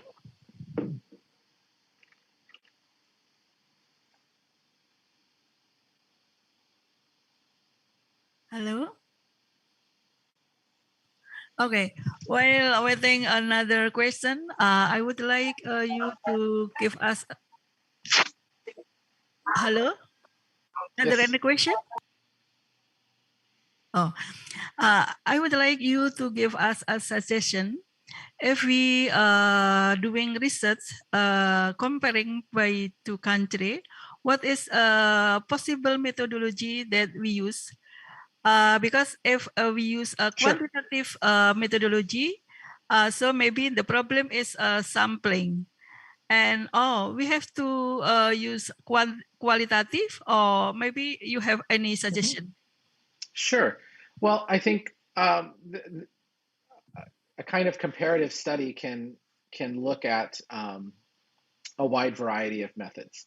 But you know, I guess what comes to mind for me is that there's some kind of historical document analysis. For instance, if you were looking at policies, so there could be a policy piece where you're looking at policies in different countries, where you're reviewing policy documents in two different countries around frameworks that influence music teaching and learning. And then you could have descriptions of practice that come from that are either come from other studies that have happened. So that's where you could dip into research that has been published in your national journals or in other things and citing that. And that's the other kind of thing that I think is important if you are going to publish in the International Journal for Music Education, because I know that you have your own journals, citing that work and summarizing that work in English as part of these kind of comparative studies also helps disseminate that out to an international readership. So that's a source of data where you're, it's not really a systematic lit review in and of itself, but it's this broader comparative study. If it means collecting new data, you could have a quantitative component if you were going to, say, survey the teachers in Indonesia or something like that, and then you were going to survey a similar set of teachers in another area because you wanted to compare perspectives on the same thing. Again, you're going to have to be constrained by some sampling there. But again, there's a difference between surveys and questionnaires. If you're doing formal survey research, there's a lot of, and doing formal quantitative analysis because you're looking to generalize, that of course has very strict controls and on what can count and those approaches. That doesn't mean you can't use, and this is my own internal definition of the difference between a survey and a questionnaire. A survey with a capital S is looking for generalization and quantitative analysis, and you want to have your, you want to have a minimum. You have to have a minimum of 20, and generally more participants than that for any of the statistics to make sense.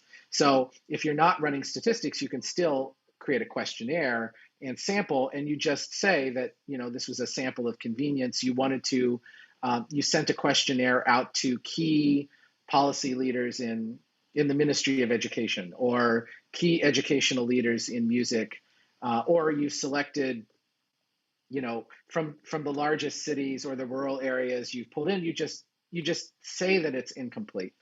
You're honest about that, but hopefully it's not about necessarily being representative or certainly not being statistically significant. But did you get? This is anytime you choose a qualitative approach. Are you getting rich, deep data that is providing meaningful insights to that? And of course, there's limitations around that. But I would say for the frameworks for comparative research, it's its own methodology around that, where you're basically creating a narrative portrait of a set of music education practices in your country, and you're creating a narrative portrait of a set of music education practices in another country. You're then analyzing those as two cases, and you're looking for cross-case similarity and conflict, and then there's a discussion and an analysis of that.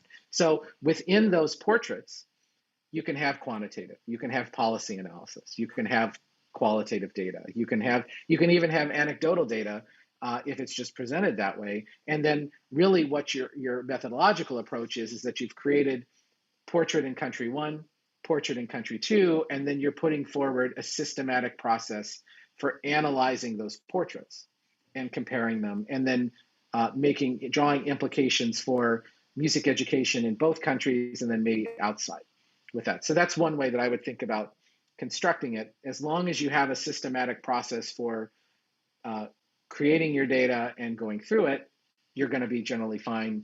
There's generally now a methodology out there for that. And that's also something that at the stage that which you're asking that question, you can also feel free to reach out to us as co-editors and saying you're trying to figure out this, what are some resources you might point us to? And we're more than happy to do that as well.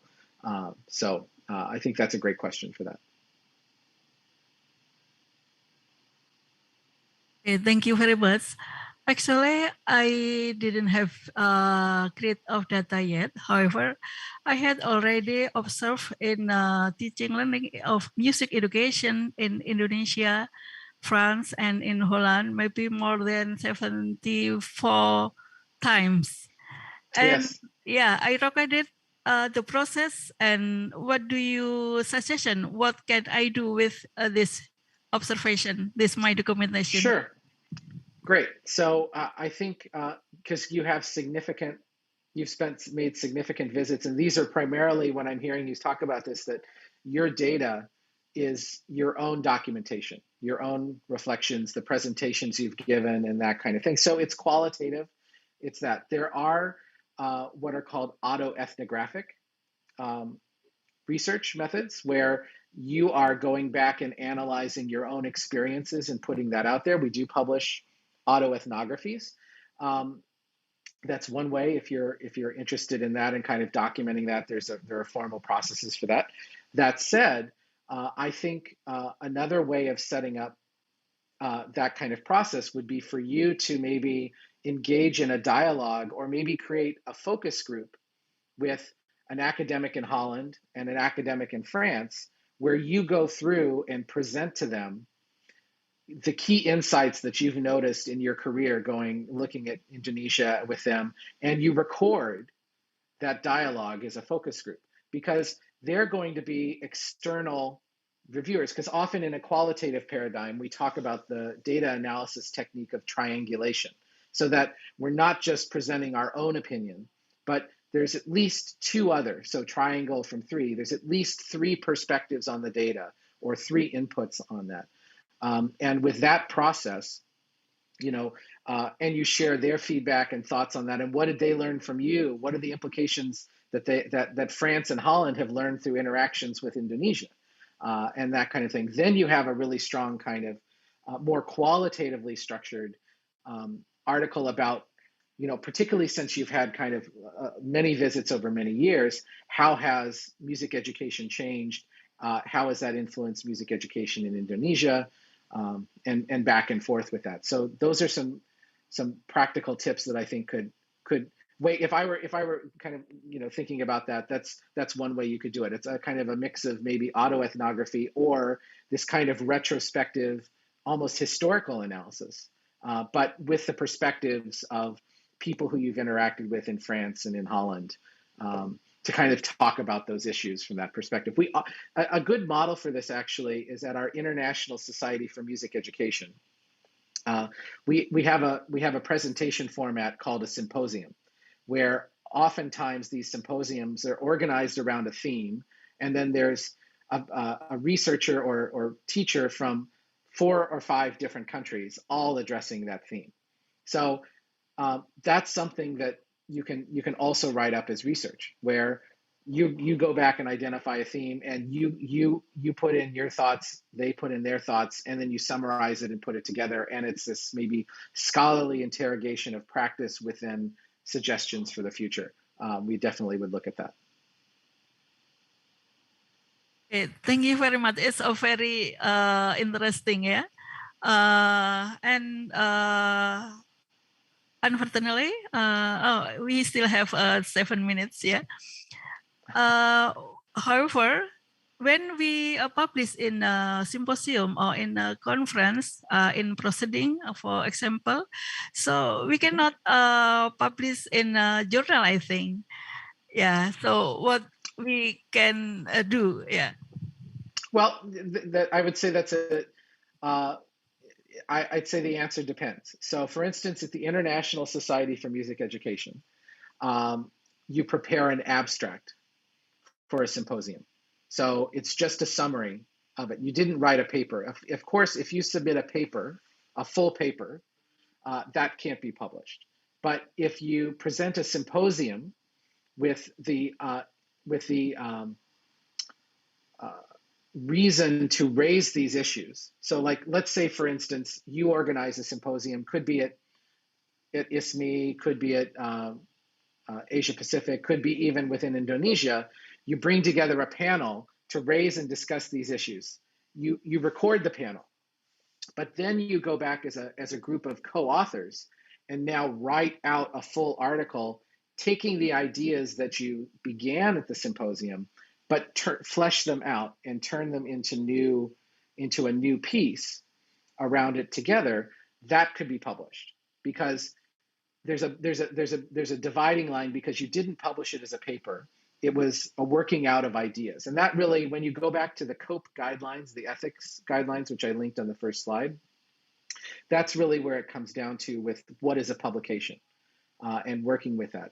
If you obviously we interact all the time. We give conference presentations, we do that, and we present ideas before we put them in published form. But oftentimes the intent behind presenting at a forum is to get feedback, is to learn and to kind of move forward. And then when we write for a publication in a journal, we're trying to put, okay, here's what we believe about this. We're going to actually put it in writing. We're going to put it there, and we're going to publish that.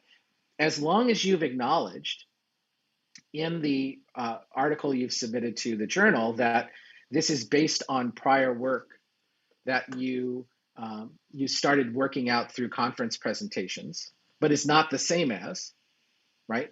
Then we're fine, because you've also disclosed that. It becomes a problem if you write an article and then you don't disclose. This is part of the conflict of interest and kind of thing. You have to kind of disclose the process that you went through, which includes, yeah, I workshop this with colleagues. And it's also a good practice. Sometimes we run into this where there's a really good close friend colleague of ours who we're working through a research idea with. And we put through, but then the tendency might be for us to go ahead and publish that article with us as the sole author. And absolutely, this is where we get into a lot of ethics issues kind of in journal articling. Absolutely, it might be that author, you might be the sole author. It's your idea, you worked out, but none of us work out our ideas in a vacuum. And so there are ethical standards and best practices for, let's say you come up with a framework for looking at a particular area of teaching. You can always add a footnote that, I want to express gratitude and thanks to my colleague, who helped me think through this idea on there. So that's another way that we can acknowledge our colleagues and other input, or, I really appreciate this colleague's feedback at this conference, kind of a thing in there. And that's just being generous of spirit, that's being generous of thought, and really acknowledging and being honest to our readers that very few researchers these days kind of go away into a closet and think and write an article and come out. We all are social beings. We interact. We learn from each other all the time. And while that interaction we had with that colleague at that conference or over tea down the hall might not rise to the level of them being a co-author, at least acknowledging them. I know that's a bit of a tangent, but I also think that's an important thing to bring up. And it's where we often run into that. So hopefully that's helpful too.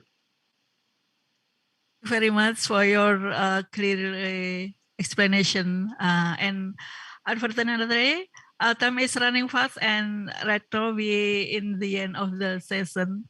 And the audience, I do hope that you have more understand how to publish a journal, a manuscript in a journal international. One of them is International Journal of Moral Education, indexing by Scopus Q1, yeah. And before I finish this session, I would like to say very big thank you very much for Bapak Rutman for your great presentation. And I do hope that in the next, there are many authors from Indonesia can publish their journal in your publication, yeah. And I would like to my apologies of my bad English, and I would like yeah, I would like to apologize too if there are any inconvenience in the session. And Bapak Ibu sekalian, baiklah kita beri aplaus yang meriah untuk Bapak Alex Rutmannya. Silahkan. Yeah, we give applause for you for your great presentation. Once again, thank you very much for your kindness. Thank you very much for your nice collaboration. And I do hope that we can meet again in another occasion. Yeah. And yeah, you're welcome. And right now, we have to finish this session, and we turn to Ibu Nunik as a master of ceremony.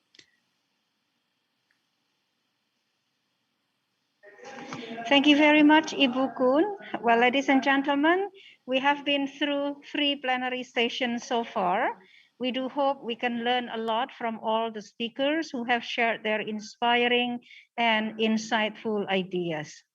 Right after this, you will be joining the parallel sessions. There are 3 parallel sessions. The first one, right after this, is at 10 a.m. until 11:30, and then after that we will have a break. The second parallel session starts at 1 p.m. up to 3 p.m.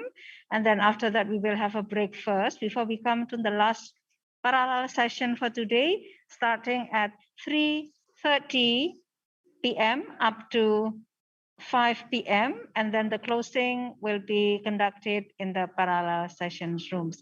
Thank you very much for your participation and have a nice discussion in the parallel session rooms. Thank you very much.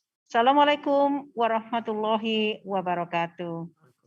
Waalaikumsalam. Waalaikumsalam.